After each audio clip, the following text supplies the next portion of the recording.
Hello friends, welcome to my channel the study hub. उम्मीद है आप लोग घर पर होंगे और स्वस्थ एवं सुरक्षित होंगे।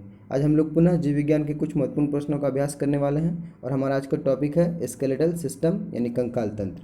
तो चलिए शुरू करते हैं। हमारा आज का पहला प्रश्न है, लाल रक्त कोशिकाओं का निर्माण हमारे शरीर के किस भाग में होता है? पहला ऑप्शन है यकृत, दूसरा है हृदय, तीसरा है अस्थि मज्जा और चौथा ऑप्शन है गुर्दा। इस प्रश्न का सही उत्तर होगा ऑप्शन नंबर 3, अस्थि मज्जा, जिसको हम लोग इंग्लिश में बोन मैरो बोलते हैं। और यह हमारे हड्डियों के बीच में एक जालीनुमा संरचना होती है। हमारा अगला प्रश्न है, अस्थि कोशिकाओं को क्या कहा जाता है? पहला ऑप्शन है कॉन्ड्रोसाइटस, दूसरा है लिम्फोसाइटस, तीसरा है ऑस्टियोसाइटस और चौथा ऑप्शन है थ्रोम्बोसाइटस। इस प्रश्न का सही उत्तर होगा ऑप्शन नंबर 2, ऑस्टियोसाइटस।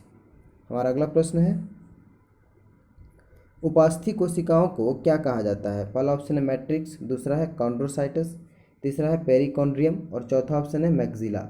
इस प्रश्न का सही उत्तर होगा ऑप्शन नंबर 2, कॉन्ड्रोसाइटस। उपास्थि कोशिकाओं को जो है कॉन्ड्रोसाइटस कहा जाता है। हमारा अगला प्रश्न है, स्तनियों में बाह्य कंकाल का उदाहरण क्या है? पहला ऑप्शन है कशेरुकदंड, दूसरा है त्वचा, तीसरा है हाथ व पैर और चौथा ऑप्शन नाखून, बाल व खूर। तो इस प्रश्न का सही उत्तर हो जाएगा ऑप्शन नंबर 4, नाखून, बाल व खूर जो है स्तनधारियों में बाह्य कंकाल का उदाहरण है। हमारा अगला प्रश्न है, मानव शरीर में दो हड्डियां आपस में कैसी जुड़ी होती है? पहला ऑप्शन है जोड़ों से, दूसरा है अस्थिबंध जिसको हम इंग्लिश में लिंगामेंट्स बोलते हैं और तीसरा ऑप्शन है मांसपेशियों से और चौथा ऑप्शन है छोटी हड्डियों से। तो इस प्रश्न का सही उत्तर हो जाएगा ऑप्शन नंबर 2, अस्थिबंध से।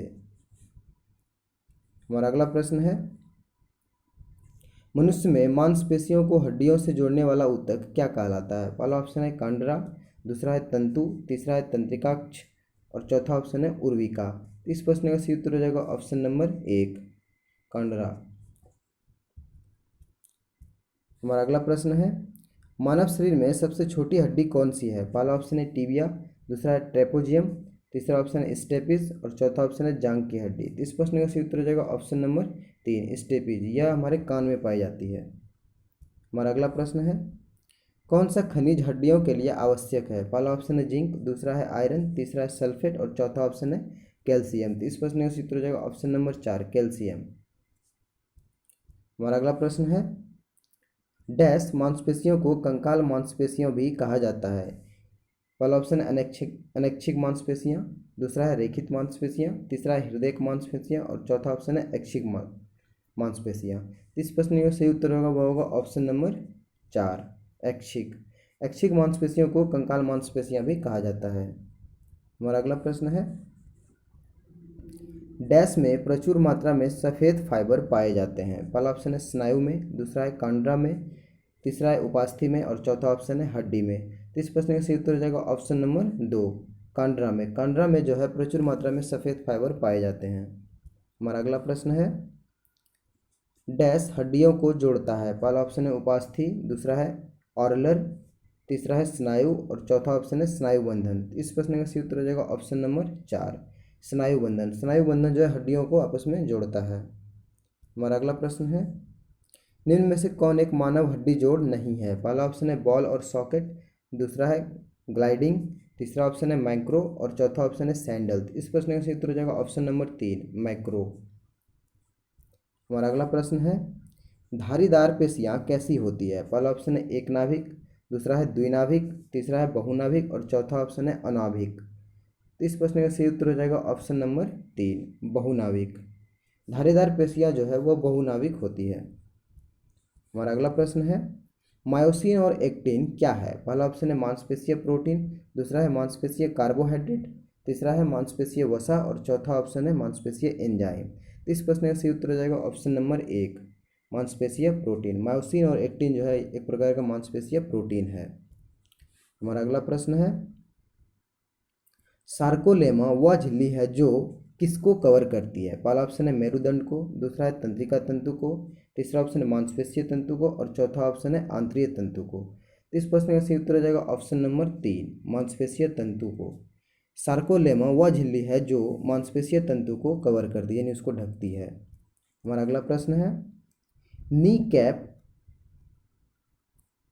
कैप को क्या कहा जाता है? पहला ऑप्शन है टांग के अगले भाग की हड्डी, दूसरा है पटेला, तीसरा है मैलस और चौथा ऑप्शन है कंधे की हड्डी। इस प्रश्न जो सही उत्तर है वो होगा ऑप्शन नंबर 2 पटेला। नी कैप जो है पटेला को कहा जाता है। हमारा अगला प्रश्न है, हमारे कानों में किसकी उपस्थिति के कारण जो एक प्रकार का संयोजी ऊतक है कानों को मोड़ा जा सकता है। पहला ऑप्शन है शिराओं, दूसरा है हड्डियों, तीसरा है उपास्थियों और चौथा ऑप्शन है स्नायुओं। तो इस प्रश्न का सही उत्तर हो जाएगा ऑप्शन नंबर 3 उपास्थियों। हमारे कानों में जो किसकी उपस्थिति के कारण जो कि एक प्रकार का संयोजी ऊतक है कानों को मोड़ा जाता है, तो उपास्थियों की उपस्थिति के कारण हमारे कानों को मोड़ा जा सकता है। और उपास्थि क्या है, एक प्रकार का ऊतक है, संयोजी ऊतक है। हमारा अगला प्रश्न है, मध्य कान में मौजूद 3 हड्डियों के नाम क्या है। पहला ऑप्शन है फीमर, हैमर और टीबिया, दूसरा हैमर, एनविल और स्टेपिस, तीसरा ऑप्शन है ह्यूमरस, हंसली, स्टीरप और चौथा ऑप्शन है रेडियस अल्ला हैमर।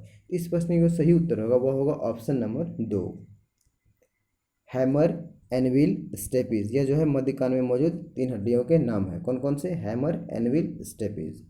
हमारा अगला प्रश्न है, मांसपेशियों का वह भाग जो संकुचन उत्पन्न करने के लिए सिकुड़ता है क्या कहलाता है। पहला ऑप्शन है मायोसिन, दूसरा है पुलिका, तीसरा है अधिपेशिका और चौथा ऑप्शन है एक्टिन। इस प्रश्न जो सही उत्तर होगा वो होगा ऑप्शन नंबर 4 एक्टिन। मांसपेशियों का वह भाग जो संकुचन उत्पन्न करने के लिए सिकुड़ता है वह जो है एक्टिन कहलाता है। हमारा अगला प्रश्न है, मानव शरीर से द्विशीर्ष्क मांसपेशियां कहाँ स्थित होती है। ये मानव शरीर में द्विशीर्ष्क मांसपेशियां कहाँ स्थित होती है। पहला ऑप्शन है बाह में, दूसरा है पेट में, तीसरा ऑप्शन है कूल्हे में और चौथा ऑप्शन है पिंडली में। तो इस प्रश्न का सही उत्तर हो जाएगा ऑप्शन नंबर 1 बाह में। मानव शरीर में द्विशीर्ष्क मांसपेशियां बाह में स्थित होती है। हमारा अगला प्रश्न है, मनुष्य की खोपड़ी में कुल कितनी अस्थियां होती है। पहला ऑप्शन है 22, दूसरा है 30, तीसरा है 32 और चौथा ऑप्शन है 40। इस प्रश्न का जो सही उत्तर है वो होगा ऑप्शन नंबर 1। ध्यान रखिएगा यहाँ सिर्फ खोपड़ी की बात हो रही है, अगर पूरे सर की बात की जाए तो उसमें टोटल 29 हड्डियाँ होती है। इनमें जो है कुल कान की 6 हड्डियाँ छोड़ी गई है और कंठ की 1 हड्डियाँ को छोड़ी गई, इस वजह से यहाँ पे इसका आंसर हो जाएगा ऑप्शन नंबर 1 22। मनुष्य की खोपड़ी में कुल अस्थियाँ की संख्या कितनी होती है, तो 22। हमारा अगला प्रश्न है, शल्य क्रिया में ऑर्थोप्लास्टी क्या है। पहला ऑप्शन है ओपन हार्ट सर्जरी, दूसरा है गुर्दा प्रत्यारोपण, तीसरा है कूल्हे के जोड़ का प्रतिस्थापन और चौथा ऑप्शन है रुधिर आधान। तो इस प्रश्न का सही उत्तर हो जाएगा ऑप्शन नंबर 3 कूल्हे के जोड़ का प्रतिस्थापन। हमारा अगला प्रश्न है, प्रत्यास्थ ऊतक जो हड्डियों को एक साथ पकड़े रहते हैं उन्हें क्या कहते हैं। पहला ऑप्शन है स्नायु, इसको इंग्लिश में लिंगामेंट बोलते हैं, दूसरा है तंतुमय ऊतक और तीसरा है फाइब्रिन और चौथा ऑप्शन है मांसपेशीय ऊतक। इस प्रश्न का सही उत्तर हो जाएगा ऑप्शन नंबर 1 स्नायु। प्रत्यास्थ ऊतक जो हड्डियों को एक साथ पकड़े रहते हैं स्नायु या लिंगामेंट कहते हैं। हमारा अगला प्रश्न है, नाखून काटते समय दर्द नहीं होता है क्यों। पहला ऑप्शन है नाखून मृत कोशिकाओं के द्रव द्वारा बने रहते हैं जिनमें रक्त संचरण नहीं होता है, दूसरा ऑप्शन है नाखून शरीर का बेकार हिस्सा है, तीसरा है नाखून कैल्शियम फास्फेट के बने होते हैं और चौथा ऑप्शन है इनमें से कोई नहीं। तो इस प्रश्न का सही उत्तर हो जाएगा ऑप्शन नंबर 1 नाखून जो है वो मृत कोशिकाओं के द्रव द्वारा बने होते हैं जिनमें रक्त संचरण नहीं होता, इसी वजह से नाखून काटते समय जो है दर्द नहीं होता है। हमारा अगला प्रश्न है, निम्नलिखित में से कौन सा पौष्टिक तत्व अस्थि एवं दांतों के निर्माण एवं मजबूती के लिए आवश्यक नहीं है। पहला ऑप्शन है कैल्शियम, दूसरा है फास्फोरस, तीसरा है फ्लोरीन और चौथा ऑप्शन है आयोडीन। इस प्रश्न का सही उत्तर है वो होगा ऑप्शन नंबर 4 आयोडीन।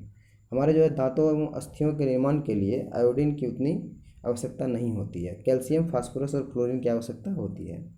हमारा अगला प्रश्न है, शरीर की सर्वाधिक प्रबल अस्थि यानी सर्वाधिक मजबूत अस्थि कौन सी है। पहला ऑप्शन है जांग में जो उपस्थित होती है, दूसरा है जबड़े में, तीसरा है भुजा में और चौथा है गर्दन में। इस प्रश्न का सही उत्तर हो जाएगा ऑप्शन नंबर 2 जबड़े में, जिसको हम लोग एनामिल बोलते हैं, वो हमारे शरीर का सबसे मजबूत अंग होता है। हमारा अगला प्रश्न है, निम्नलिखित में से कौन मानव पैर की हड्डी नहीं है। पहला ऑप्शन है टीबिया, दूसरा है ह्यूमरस, तीसरा है फीमर और चौथा ऑप्शन है फेबुला। तो इस प्रश्न का सही उत्तर हो जाएगा ऑप्शन नंबर 2 ह्यूमरस। निम्नलिखित में से कौन सा मानव पैर की हड्डी नहीं है, तो ह्यूमरस। बाकी टीबिया, फीमर और फिबुला जो है पैर में पाई जाती है, जबकि फीमर हमारे शरीर की सबसे बड़ी हड्डियां होती है जो कि जांग में पाई जाती है। हमारा अगला प्रश्न है,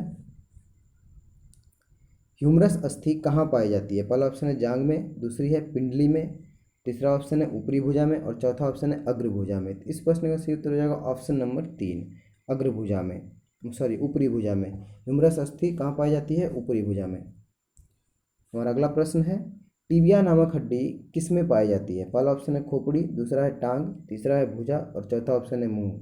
इस प्रश्न का सही उत्तर हो जाएगा ऑप्शन नंबर 2, टांग में। यह क्वेश्चन बहुत बार एग्जाम में पूछा जा चुका है, इसलिए थोड़ा इसको ध्यान दीजिएगा। हमारा अगला प्रश्न है और ये इस वीडियो का अंतिम प्रश्न है, अस्थि में कौन सा लवण सर्वाधिक मात्रा में पाया जाता है? पहला ऑप्शन है कैल्शियम फास्फेट, दूसरा है सोडियम क्लोराइड, तीसरा है फेरिक नाइट्रेट और चौथा ऑप्शन है मैग्नीशियम कार्बोनेट। इस प्रश्न का सही उत्तर हो जाएगा ऑप्शन नंबर 1, कैल्शियम फास्फेट। ये थे हमारे 30 जीव विज्ञान के महत्वपूर्ण प्रश्न। अगर आप लोगों को हमारी वीडियो पसंद आई हो तो प्लीज़ वीडियो को लाइक करें एंड शेयर करें, और प्रतिदिन टॉपिक वाइज इसी तरह के प्रश्नों का अभ्यास करने के लिए हमारे चैनल द स्टडी हब को सब्सक्राइब करें और बगल में लगे बेल आइकन को प्रेस कर दें ताकि हमारी सभी वीडियो का नोटिफिकेशन आप तक पहुंच पाए। मिलते हैं अगले वीडियो में, तब तक के लिए जय हिंद, जय भारत।